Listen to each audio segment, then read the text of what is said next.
Everyone always asks me like how I do lateral raises. I don't know. Have I ever talked about doing lateral raises? I don't even know. I'm not going heavy at all today, so don't be like, oh, you doing lateral raises with some bitch weight. I'm not. That's not the purpose of today. Different heads and sections that you can utilize for lateral raises. What I like to do is I like to come out, like all the way out. You'll see a lot of people, they'll keep it like a lot closer, or they'll even keep it in front, which is totally fine. That's not a bad form, but you have to keep it in that exact movement when you're going all the way up. So I like to keep mine literally by the side of my legs. I like to just come straight up. And I focus a lot on keeping my knuckles pointed directly to the sky, so I don't really move them a whole lot. But this is one aspect to do it, to hit a lot more the lower section of your lateral head. And then if you're looking for an all-around rotator cuff movement for your lateral head, that's when you'll bring it in front. Bring it right here. You want to have kind of like a tilt, just a little bit. This is where your elbows stick up a lot more than your hands, because if you're right here, your chest needs to be higher up, and your arms almost need to be completely level with each other. If we're in front right here, chest is going to lean out just a little bit. Elbows need to stay up. Completely different look. That's going to hit a lot more of your rear delt as well, only because you're having to keep your arms stipulated to that look right there. So if that's the look you're going for frontward, that's the look we're going for if you want a lot more down here on your lateral head. So a lot more down here for a side. If you want a little bit more development on the upper portion, then go ahead and stick with the front.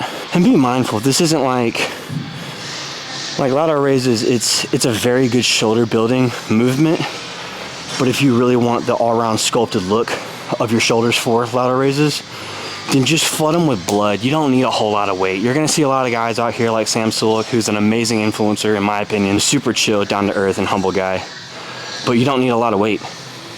You really don't. You don't need to be lateral raising like 50 fucking pounds to get massive shoulders. It's all about technique and all about intensity. You know, you want to make sure that you're stipulating the muscle to the full effect of the range of motion. Take my without limit pump cover off because I'm getting hot. By the way, check that out on the website. Fucking incredible pump cover to use. All right, buddy, go downstairs and get this Smith machine going. Hopefully it's still open. All right, how does that look? That looks okay. The Smith machine is probably one of the most underrated movements whenever it comes to doing chest, by far. I absolutely love utilizing Smith machine. It takes away a lot of risk of injury, honestly.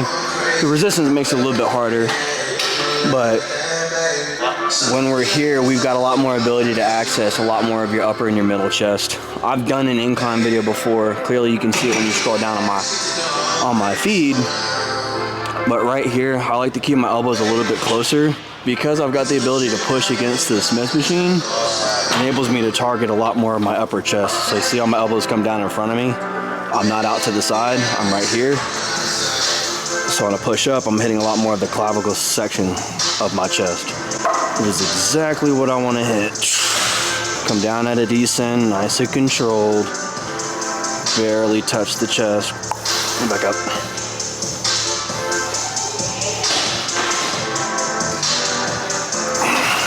Your triceps are mainly just getting shattered with this movement right here though, especially at the decline.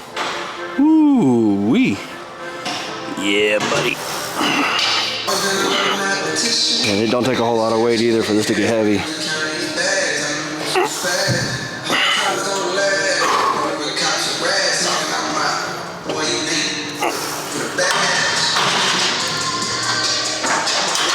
Oh, wake that up right there. I hope all y'all been good though. We're all gonna be our own worst critic. And for the most part, we're gonna be a lot harder and down ourselves to kind of help push us. But there's absolutely no problem with saying, you know, today is a bad day, but I'm gonna try to flip it around and make it into a good day. So then that way it doesn't keep getting worse and worse and worse. Like, you gotta have faith in yourself, and you gotta be You gotta give yourself grace at the end of the day. I think that's one thing I struggle a lot with, is giving myself grace. I'm so fucking hard on myself. Oh my God. I feel like all I do is mess up sometimes.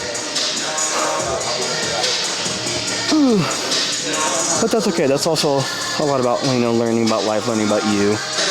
Key component is try to write down 5 good things that have happened throughout your day. Right, or in the beginning of your day, write down 5 things that you want to accomplish out of the day and that you want to focus on. And then at the end of the day, write down things that actually did happen, because you can't plan for the future.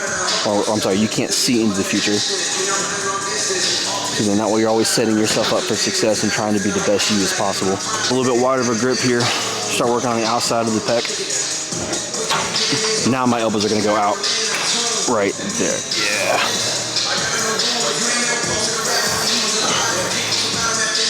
This one does need to be at a faster pace though, but still controlled. We never want to just jerk the weight around.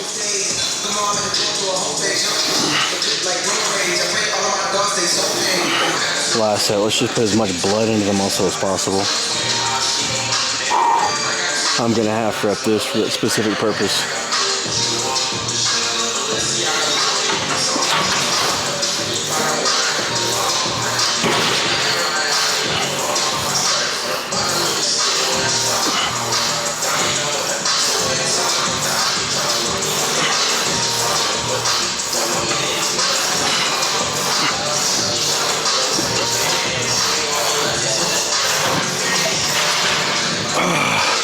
Let's try to get 5 more.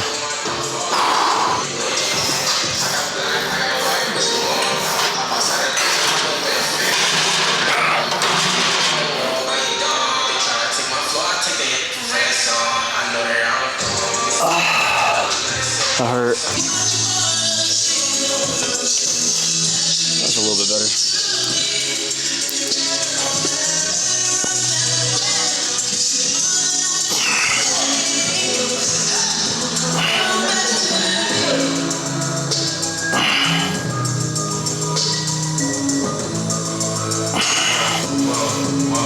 I always come in and touch when I'm doing these. I like to just throw the weight straight up, come in, get the full shape of the chest. Notice where my hands are at actually. How the dumbbell's almost crooked instead of straight.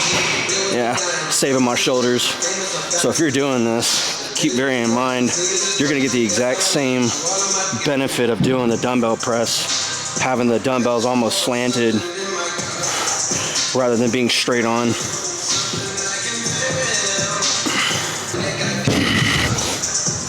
Leg came like all the way fucking off on that one. Whoops! I hate that. I hate that so much. The most irritating thing about being an amputee and working out, my other amputees can agree with me. That's for damn sure. Like, I promise you. We all have struggles with keeping our prosthetics on while working out. Don't peek. I'm going to pick these up and then sit down with them.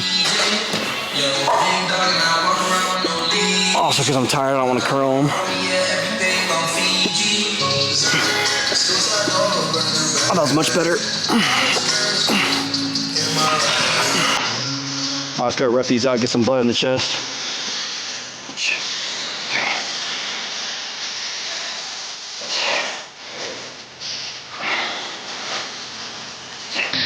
We're on cables now. Because you need to learn how to do a damn tricep extension. This is probably the most, what's the word I'm looking for? The most incorrectly operated exercise in the fitness market. A lot of people don't know how to squat very well, and then that gets changed with like simple foot movements. But there's a lot of biomechanics that go behind a tricep push down, whether it be with a rope, which is what I'm going to show you, or with a bar. Bar's pretty much the same exact mechanics. Music's really loud. I feel like I'm shouting. Okay. There you go. That's a lot better. Hello. Okay. Whenever I start my movement out on push downs, if I'm looking at you, my wrists are like this, right? This is how a lot of people start it, and then they just push down, right, with their knuckles facing that way. You actually want to turn your knuckles and face them together, but you don't want to move your forearm. So see that? It's just the movement of your wrist, okay? Should be relatively done, kind of light, just so like you can get the form of it. But for right here, I'm actually going to pull my elbows down so that when my elbows are locked into the side of my body, I'm going to twist my wrist and push straight down to the ground. And I'm not going to move the upper half of my arm. Knuckles are still together. Right? This is gonna activate and actually prolong your long head, right? It's gonna put a lot of tension, a lot more attention on your forearms, and that's okay. But I don't want to target my medial head. That's not the point of this movement. This is strictly long head movement. Especially because people come here and they want to flare out. It just makes the movement a lot more comfortable if your knuckles are facing each other and they're pointing straight out. So you're pushing against your arms. If you're wanting to hit a lot more of your medial head, okay? So you got your long head and then you got your medial head right here in the base. That's when you start putting your knuckles facing towards the cables. But when you're pushing down, do not move your hands apart. Don't go out here. I'm not going out here. Keep them together, but don't push on each other. Just keep them independently pushed together, right? You're just going straight down. Should be a lot easier of a movement. Do that right after the movement to activate a lot more of your long head, just so you get the actual feel of like both of them working together instead of separately. Guy behind me is doing them beautifully. Watch how he does it. Beautiful. That's a damn tricep push down right there. He is coming up just a little bit with his elbows, so he's getting a little bit more rotational movement from your shoulders, but it's not ridiculous. You're still getting a lot of activation from that movement. I just want more meat.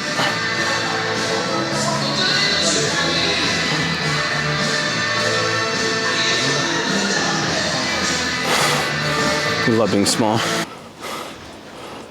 If I hate any exercise, it's this exercise. I'm gonna make this a little lighter only because I'm tired and I wanna go home. Dude, we looking skinny right now. Fuck that. 100% stopping by Chick-fil-A to get myself a fucking milkshake. 100%. We in bulk right now. We just trying to gain size. That way I can scare cats when they see me. All right. Come here.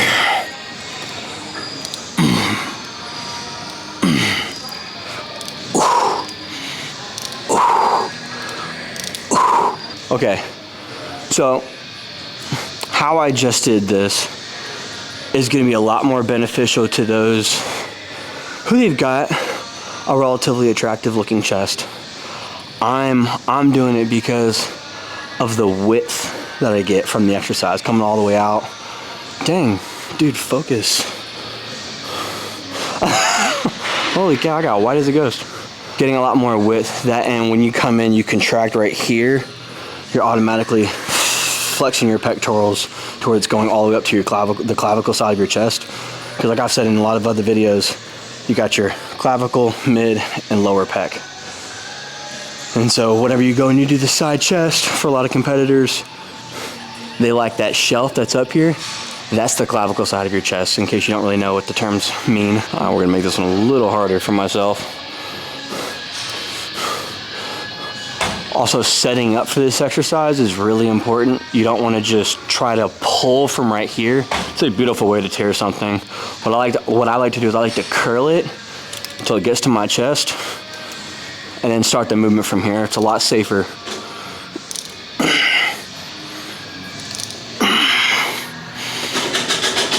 Come on.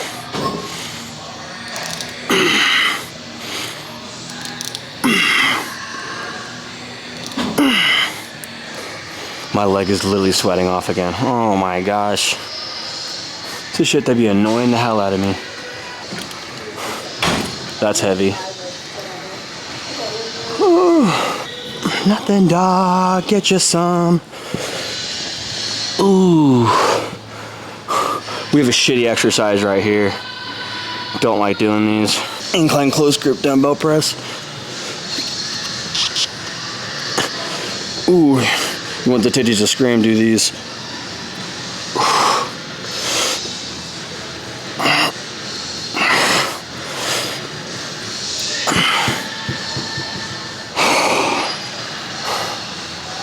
Not fun.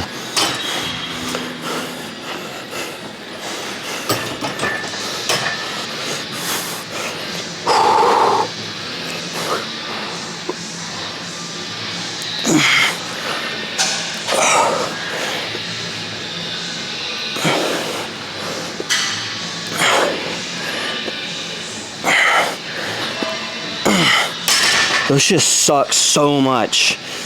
Ow. You know what's crazy? I haven't even checked Instagram today. It's 4 o'clock. Oh, dude, something's wrong with my trap. Okay.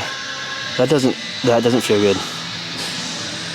I hate it when this happens. Oh my gosh, do I need to crack my neck? Somebody just texted me as I put my phone down. Sure did.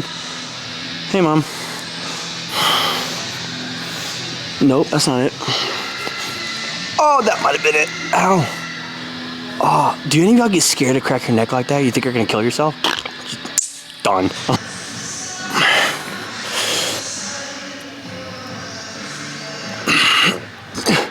Dude, I'm not a fan of the lighting in here. It's making me look pale as hell. I do not like it.